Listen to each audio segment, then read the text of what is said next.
Good morning, everybody. Welcome to day 13 of our 28-day challenge, Start Your Day with Movement. Yesterday was a little spicy, so we're gonna tone it down today. If you haven't checked out yesterday's yet, please do. It was super fun. But yeah, just need your mat today.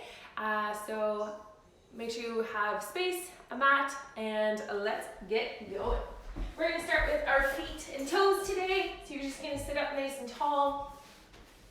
You're going to flex, so pull your toes to your nose, and then you're going to point. So push your toes as far away from you as possible, and flex, and point, and flex.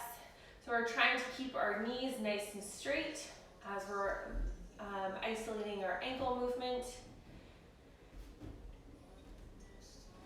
Try to stay in as much of a straight line as possible, so try not to let your toes curl in when you point. And when you flex, think about bringing your whole foot up, not just your toes. So now we're going to do one flexed, one pointed, and switch. Just similar to the pattern of when you walk, you always have one foot flexed, and the other one's pushing through the floor. Just gently alternating from side to side. Perfect. Now you're going to bring both feet flexed, and we're going to invert, so try to bring the palms of your feet together, then show me the back of your foot, and then pull them apart. So I'm going palms of feet together, feet flat, palms of feet away from each other.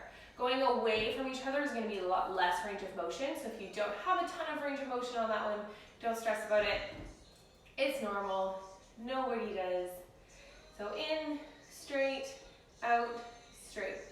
Palms together, straight, out, straight. Palms together, straight, out, straight. We're going to do the exact same motion but with a pointed foot. So now you're going to bring your foot down towards the floor. You're going to try to bring your palms together, bring them straight, and then out. You might notice that in a pointed position, it's a lot harder to get those feet out. That's okay. Remember, we're just here to explore movement, explore what range of motion we do have, what we need to work on, and we're just learning to move our body in different ways. Perfect. Bring your feet back up. This time we're going to do our toes. So it's kind of, I call it a toe wave. So my feet all start together. I'm going to push my big toes down towards the floor and pull my four toes up towards my face, and then swap. So now I'm going to push my four toes down to the floor and pull my big toe back to me. And I'm just waving my toes back and forth. If you're really struggling with this, don't be afraid to use your hands. So your hands will pull your big toes back as you pull your big toes forward, and then switch. Help push your big toe down as you pull your four toes forward. You could also put your hands on your toes instead. If you're wearing socks, maybe try to take your socks off. You're just trying to wave your toes. So big toes comes up, four toes go down, and then you switch it. Four toes come up, big toe comes down. Let's do a few more here. You might feel some tension or some contractions in the arch of your foot. That's normal. We are working the arch of your foot. Super good exercise for those of you who get maybe some foot cramping or reoccurring plantar fasciitis or shin splints. Toe waving. We're doing it in an open chain or just off the floor, but you could progress this to being seated with your feet on the floor and trying to do the toe wave and then up and standing. We're just doing the easiest version today, introducing toe waving to everybody. Perfect. You're going to bring one foot up on your knee, and you're just going to draw really big circles, clockwise, counterclockwise, and switch. We're just moving your ankle joint, trying to isolate that from the rest of our body, showing our feet some love today, and switch. So I'm just resting my calf on my other knee as I'm rotating counterclockwise, and then we'll switch it up to clockwise. And reverse.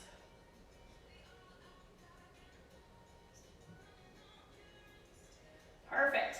We're going to go onto our hands and knees.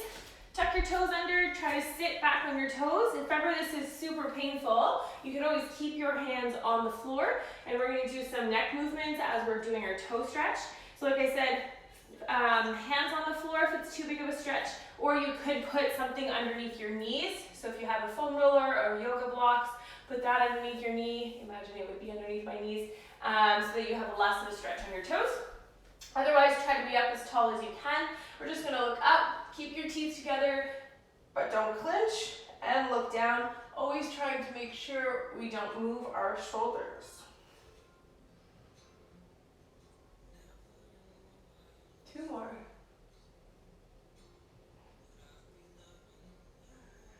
Bring your head to neutral, look left and right. Trying to keep your head in a nice straight line, so try not to side bend. Keep yourself nice and tall as you try to rotate as far over your shoulder as possible.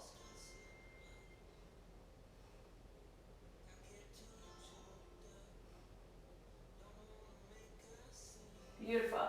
We're gonna give your toes a break, flatten out your feet, and sit on your heel or on your feet with your feet flat. If ever this is too much of a stretch, same thing, lean out of it a little bit so you have more weight on your hands, or you could put something under your foam roller or your yoga block underneath your feet. This time we're going to do our neck circles. Make them as large as possible. Trying to look up and back as far as you can, and then when you come to the front, you're trying to draw a semicircle along your chest bone. And reverse.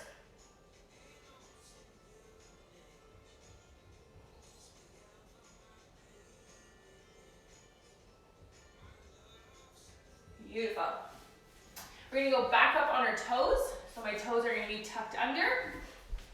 And this time we'll work our shoulders. You make a fist. You're gonna draw a really big circle with your shoulder, trying to isolate and feel your shoulder blade glide along your ribs. I'm going backwards to start and forwards.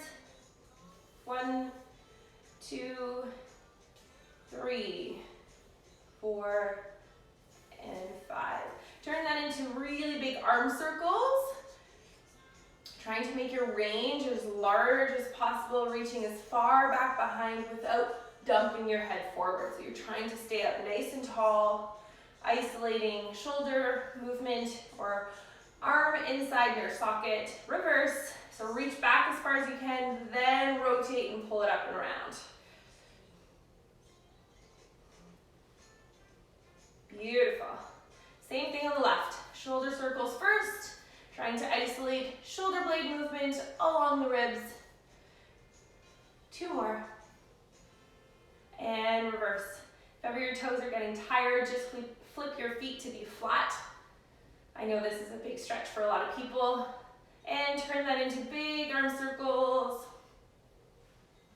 My hand is on my ribs because I'm trying to make sure I don't arch around my back, and I'm really feeling that my ribs are staying stacked above my pelvis, and I'm isolating that shoulder movement. And reverse.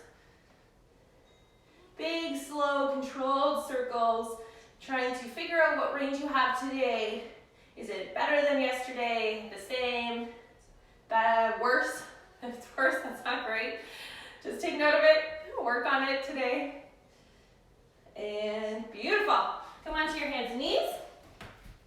So we're going to do scap push-ups. So your goal here is to keep your elbow creases facing each other. Hands are nice and spread out on the floor. You're going to keep your chin tucked in, like if you were holding an egg underneath your chin. You're going to glide the shoulder blades together as your chest goes down towards the floor. And then you're going to push the floor weight and push your shoulder blades away from each other. So I'm isolating shoulder blade gliding, keeping the elbows straight and the chin tucked in. So I'm not looking for you to dump your head forward, bend the elbows as you drop down, and you're not moving your spine. So you're keeping your spine nice and neutral, and you're trying to isolate shoulder blade, retraction, and protraction. Beautiful.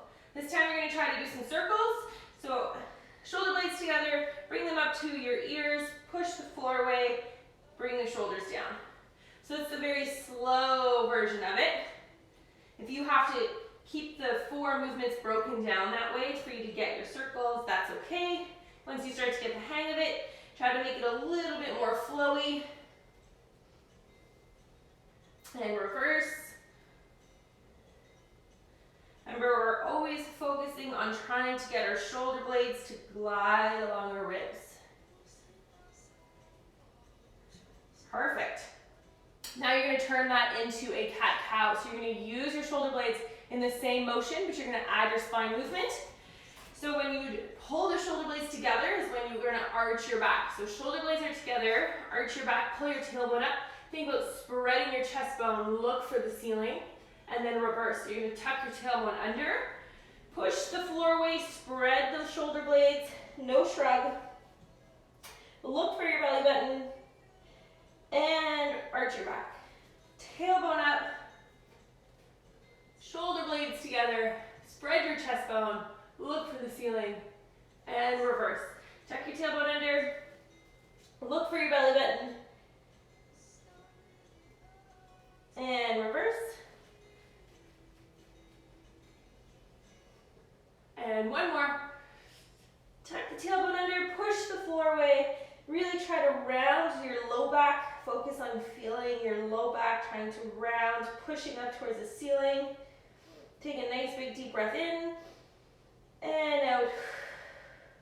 And come back to neutral. Excellent.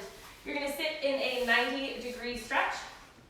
We're going to do our Bretzel 2.0. So that was the 90-90 with the thread the needle.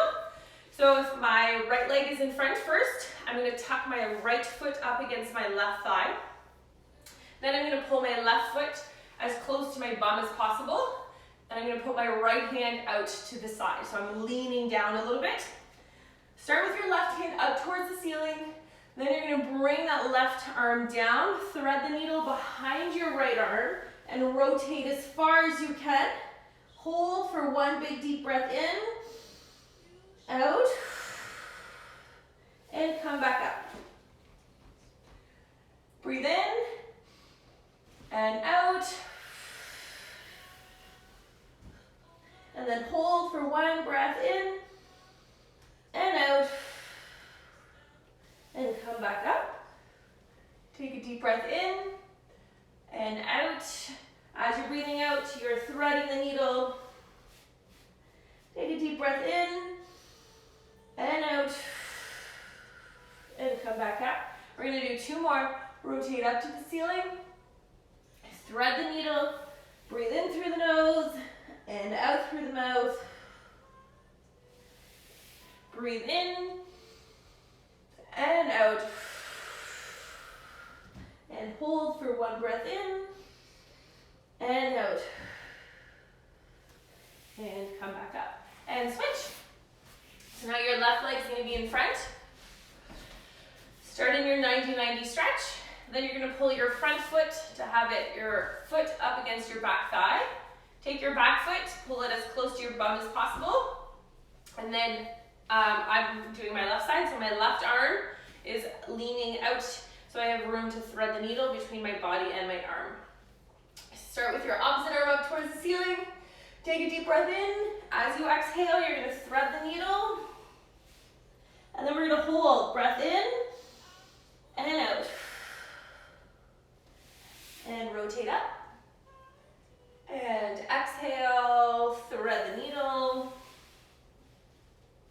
Breathe in and out. That was 2. Rotate up. Inhale, exhale as you come down.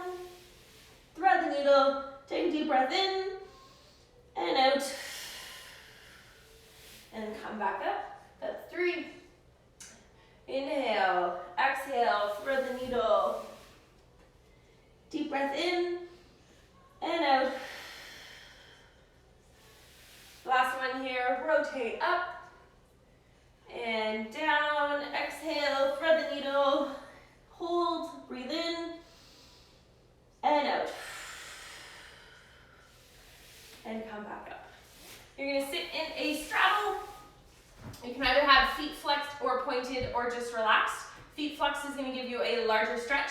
Remember, if you're unable to sit in this position, try to sit up against a wall.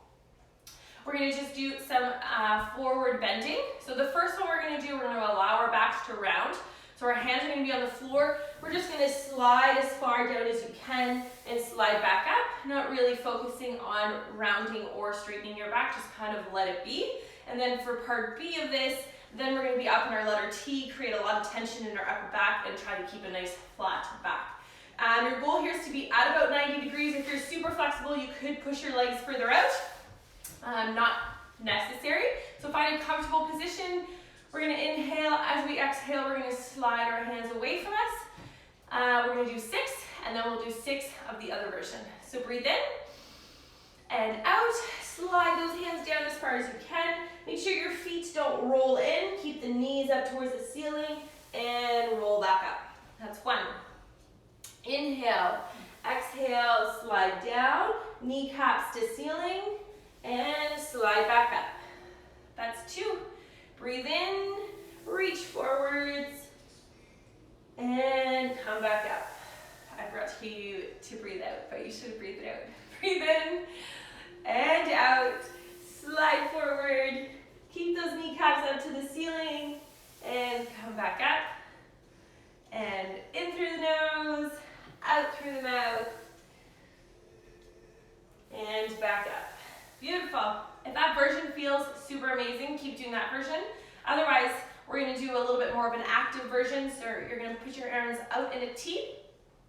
Make a fist so you keep a nice strong upper back and strong arms. Your goal during this version is to keep a super flat back. So you probably won't be able to go as far. That's okay. So sitting up nice and tall, you're going to keep a flat back. Think about reaching your belly button to the floor instead of your nose and controlling your way back up. So that was 1. Lean forward, come back up. That's 2. 3. We are always breathing. 4. 5. And 6. Perfect. We're going to go back onto our hands and knees. We're going to go into a downward dog. So spread your fingers on the floor. Start with your wrists underneath your shoulders and knee underneath your hips. You're going to push yourself up into your downward dog. Try to drop your heels to the ground. Actively push the floor away. Take a nice big deep breath in and out. Beautiful. And then you're going to walk your feet further out so they're as far back on your mat as possible. So you're more in a plank position, and you should feel the stretch more in your Achilles. You can even try dropping your bum. So your Achilles is the back of your heel. You might feel a more intense stretch through your calf. You could even take one foot off and do the stretch on one foot. And if you're doing one foot switch, beautiful.